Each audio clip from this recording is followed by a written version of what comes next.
विद्यार्थ्यांनो, आजपासून आपण नवीन चॅप्टर फिजिक्सचं सुरू करणार आहोत, वेव्ह ऑप्टिक्स. रे ऑप्टिक्स आपण 11वीला बघितलं. त्यामध्ये we are learn the path of the light is called the ray of light. नंतर incident ray, reflected ray, normal and the angle between the incident and normal is angle of incidence. नंतर normal आणि reflected ray मधला angle of reflection. हे सगळ्या गोष्टी आपण 11वीला बघितले.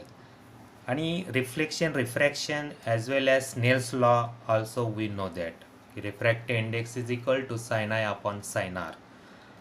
तर त्यालाच पुढं घेऊन आपण वेव्ह ऑप्टिक्स बघणार आहोत. आणि ह्या वेव्ह ऑप्टिक्समध्ये आपण वेव्हचं नेचर बघणार आहोत सुरुवातीला. So what is the wave, what is the nature of the wave. त्यामध्ये आता लाईट वेव्ज आपण कन्सिडर करणार आहोत. आता थ्रूआउट द चॅप्टर आपण लाईटबद्दलच बोलणार आहोत. Light is a transverse waves and it having the crust and trough alternately, correct? And in this way we can say that it is a wave, correct? But somehow it also consists of the particles, and that particles as well as wave combine to form or dual nature of light. Let us do the first let us learn the first lecture. In first lecture, nature of light, and in this nature of light we have a corpuscular nature. Corpuscular, that is the particles, these are very small particles. Newton corpuscular theory त्याला म्हणतात. तर आज आपण throughout Newton कार्पस्क्युलर थेरीबद्दल बोलणार आहोत. आणि व्यवस्थितपणे point two point व्यवस्थित लक्ष द्या, रिव्हिजन करा. आपण हे रिव्हिजन विथ रिव्हिजन हे चॅप्टर जाणार आहोत. So listen carefully and observe carefully. Okay. Corpuscular nature, Newton corpuscular theory. न्यूटनने हे थेरी पुट फोर्थ केली आणि त्यामध्ये त्याने काय काय सांगितलं. तर Newton light first point is light consist of very tiny particles known as corpuscular. So this corpuscles are nothing but the tiny particles. त्याला टायनी पार्टिकल्स म्हटले की टायनी पार्टिकल्सला कार्पस्क्युलर असं नाव दिलं गेलं आहे की light is consist of tiny particles. Okay. Second one, आता हे टायनी पार्टिकल्स म्हणजे हे बघा, हा सोर्स आहे आणि त्यातून काय इमिट होत आहेत, पार्टिकल्स इमिट होत आहेत, हे दाखवलेलं आहे बघा पहिल्या पॉईंट्सला. Is it right?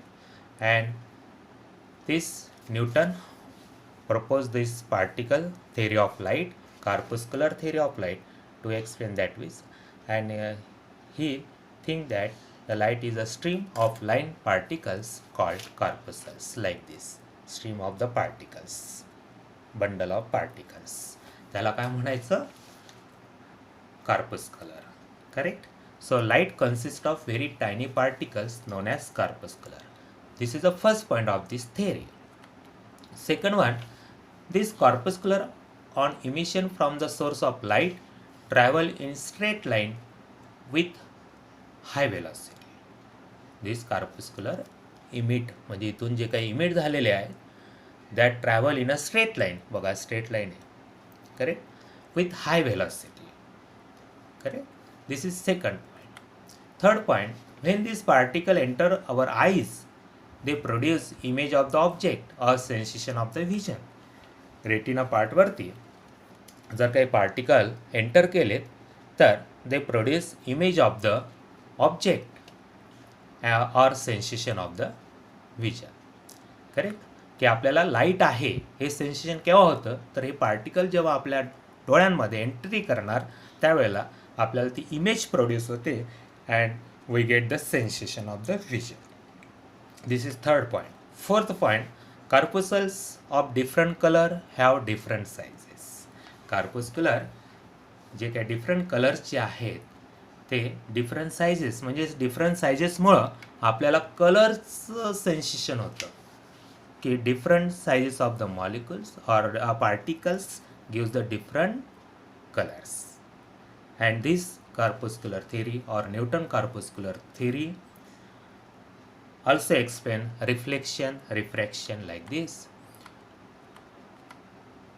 First of all drawbacks बघूया, मग आपण रिफ्लेक्शन रिफ्रॅक्शन बघू. ड्रॉबॅक्स काय, तर Newton's theory was unable to explain the partial reflection or refraction of light of the source of transparent medium. Transparent मीडियममधून काय होतं की एखाद्या ट्रान्सपरंट मीडियममध्ये जर का लाईट इन्सिडेंट झाले तर पार्शियली रिफ्लेक्ट होतात आणि पार्शियली रिफ्रॅक्ट होतं, तर ते एक्सप्लेन करू शकला नाही. Second one, corpuscular theory was enable to explain many phenomena light double refraction, interference, polarisation, diffraction, हे सुद्धा तो एक्सप्लेन करू शकला नाही. आणि महत्त्वाचं म्हणजे corpuscular theory predicted that speed of light in rarer medium is smaller than speed of light in denser medium. This was experimentally proved wrong by Foucault. According to Foucault काय झालं की न्यूटनने सांगितलं की velocity in rarer medium is small आहे आणि denser मीडियमची जास्त आहे लाईटची, पण फोकाल्टने प्रूव्ह करून दाखवलं आणि आपणही प्रूव्ह करणार आहे ह्या चॅप्टरमध्ये पुढं की speed of light in denser medium is less than rarer medium. Okay, again this is the fourth point is also important की जसं आता हा म्हणतो पार्टिकल्स आहेत, तर पार्टिकल्स म्हटलं तर पार्टिकल्स जेव्हा इमिट होतात त्या इमिट होत असताना ह्या according to this theory light is emitted, the light source is emitted the light in the form of particle, so the weight should be reduce, कारण वजन कमी झालं पाहिजे, पार्टिकल तिथून इमिट होत आहे तर. But no explanation was given at that time. So if light consists of material particle, emission of light from a source should cause reduction of the mass of the source of light, but experiment shows that there is no such reduction of mass of the source. Okay, so these are the drawbacks. And here also this Newton corpuscular theory, जर photographs बघितले तर बघा ह्या ठिकाणी steam of the particles आपल्या डोळ्यावरती enter होत आहेत आणि वी गेट द सेन्सेशन.